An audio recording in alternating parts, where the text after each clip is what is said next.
এতিয়া মানুহে ক'ব যে আমি আধাৰৰ আকৌ কোনোবা লাইনত যাব লাগিব নেকি, আধাৰ বিচাৰিব লাগিব নেকি। আমি ৰাইজক সেই কষ্টটো দিব খোজা নাই, কাৰণ আজিৰ দিনত অসমত যি পৰিয়ালৰে ৰেচন কাৰ্ড আছে তেওঁলোকে আধাৰ অলৰেডি ৰেচন কাৰ্ডখন আধাৰৰ লগত সংযোজিত কৰি থৈ দিছে। 2 বছৰ আগতে আমি সেই কাম সমাপন কৰিছোঁ। আজিকালি কোনেও ৰেচন কাৰ্ড নাপায় যদিহে আধাৰ নাথাকে, আধাৰৰ লগত লিংকেজ হয় আৰু ই-পছ বুলি মেচিনটোত চিনমোহন মাৰিলেহে ৰেচন কাৰ্ড পাব পাৰে। আৰু সেইকাৰণে আমি এইবাৰ অৰুণোদয় 3 পইণ্ট আঁচনিটো ৰেচন কাৰ্ডৰ লগত আমি জড়িত কৰিব খুজিছোঁ।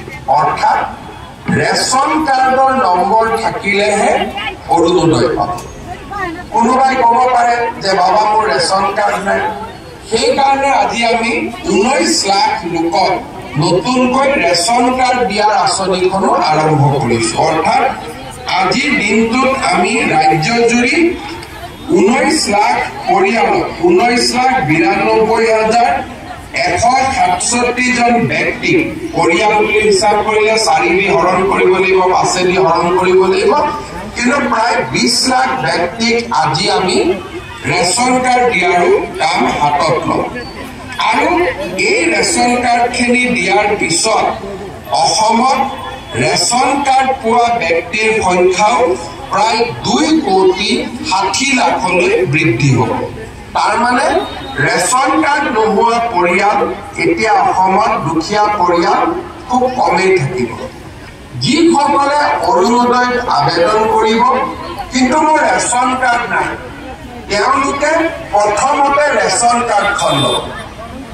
ৰেচন কাৰ্ডখন লোৱাৰ পিছতহে অৰুণোদয় ল'ব, কাৰণ অৰুণোদয় ল'বৰ কাৰণে ৰেচন কাৰ্ড লাগিবই। সেইকাৰণে আজি আমি অকল অৰুণোদয় 3.0 আৰম্ভ কৰা নাই, 20 লাখ লোকক ৰেচন কাৰ্ড দিয়া আঁচনিও আজি আমি সমান্তৰালভাৱে আমি আৰম্ভ কৰিছোঁ। এতিয়া মই ৰেচন কাৰ্ড কেনেকে পাব লাগে তাৰ বিষয়ে চমুকৈ কম যে যি পৰিয়ালৰ বাৰ্ষিক উপাৰ্জন 4 লাখতকৈ কম আৰু চৰকাৰী চাকৰি তেওঁলোকৰ পৰিয়ালত নাই, তেওঁলোকে ৰেচন কাৰ্ড পাব পাৰে। গতিকে আজি যিসকল লোকৰ হাতত ৰেচন কাৰ্ড নাই তেওঁলোকক মই পৰিয়াল পৰিচয় পত্ৰৰ বাবেও আবেদন কৰিবৰ বাবে আহ্বান জনাই আজিৰ পৰা আমি সেই কাৰ্যসূচীও আৰম্ভ কৰিছোঁ। এতিয়া অৰুণোদয় 3 আমি কেনেকৈ গঠন কৰিব খুজিছোঁ। অৰুণোদয় 1 আৰু 2 যোনে হিতাধিকাৰী আছিল তেওঁলোকে অৰুণোদয় 3ৰ বাবে নতুনকৈ আবেদন কৰিব লাগিব। আমি জিলাক কৈছোঁ যে 1 আৰু 2ত পাই থকা হিতাধিকাৰী 3টো ল'ব, কিন্তু যদি ৰেচন কাৰ্ডখন নাই নাপাব, যদি পৰিয়ালত চাকৰি হৈ গ'ল নাপাব, যদি আমাৰ 4 চকীয়া ঘৰত বাহন হৈ গ'ল নতুনকৈ কিনিলোঁ তেতিয়া আমি নাপাম। এই বিষয়ে মই আপোনালোকক বুজাব খুজিছোঁ যে অৰুণোদয় 3টো পাবৰ কাৰণে আমি কি কৰিব লাগিব। মই প্ৰথমতে কৈছিলোঁ যে 10,000 কৰি আমি এটা সমষ্টিত অৰুণোদয় নতুন হিতাধিকাৰী দিম আৰু পুৰণা হিতাধিকাৰীখিনিও সংখ্যাটো থাকি যাব। তাৰমানে এতিয়া আমাৰ গোটেইখিনি যদি আমি হিচাপ কৰোঁ পুৰণা আৰু নতুন, টোটেল 37,20,000 পৰিয়ালে অৰুণোদয় আঁচনি লাভ কৰিব। অৰুণোদয় 3.0 নতুন আৰু পুৰণা মিলি।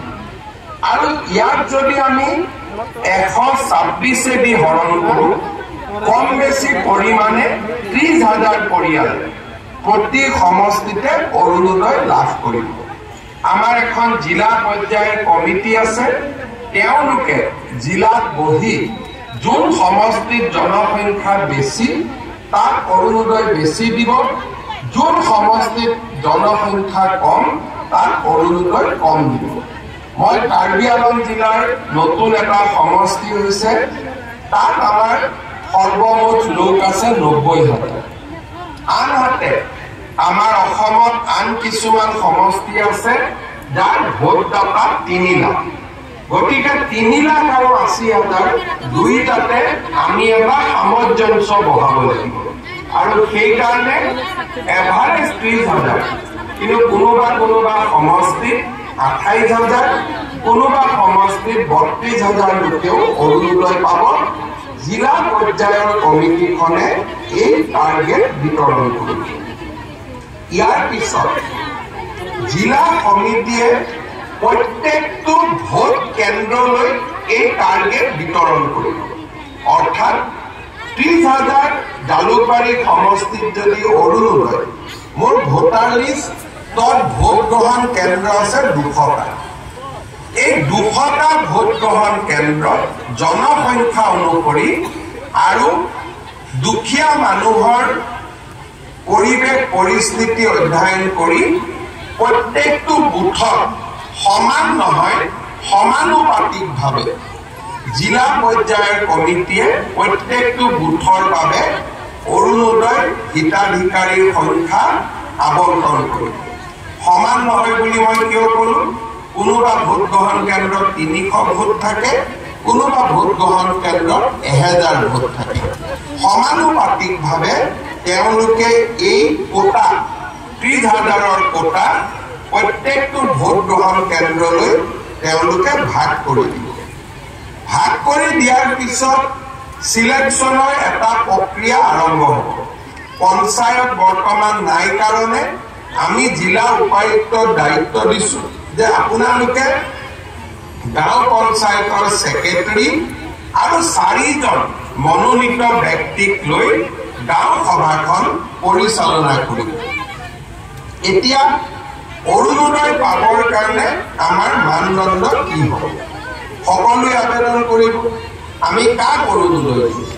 প্ৰথম, অৰুণোদয় পাবৰ কাৰণে মোৰ এখন ৰেচন কাৰ্ড থাকিব লাগিব। যাৰ ৰেচন কাৰ্ড নাই সি ৰেচন কাৰ্ড বনাই ল'ব, কিন্তু ৰেচন কাৰ্ড থাকিবই লাগিব, যাতে লাহে লাহে আমি ৰেচন কাৰ্ডৰ লগত অৰুণোদয় আমি সামঞ্জস্য ৰাখিব পাৰোঁ।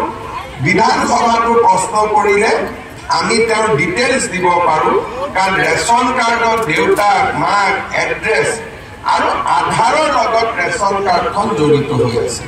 তাৰমানে অসমত অৰুণোদয় 3.0 ৰেচন কাৰ্ড, আধাৰ, অৰুণোদয় এটাই ডাটাবেছ হ'ব।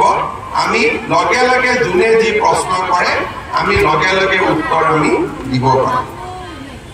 অৰুণোদয় পাবৰ কাৰণে আমি কি কৰোঁ? প্ৰথম অৰুণোদয় আমি কাক দিওঁ যে গাঁওখনত গোটেই মানুহ বহিলে, মিটিং হ'ল যে আমাৰ গাঁৱত 100 অৰুণোদয় আহিছে, আমি কেনেকৈ বিতৰণ কৰিম।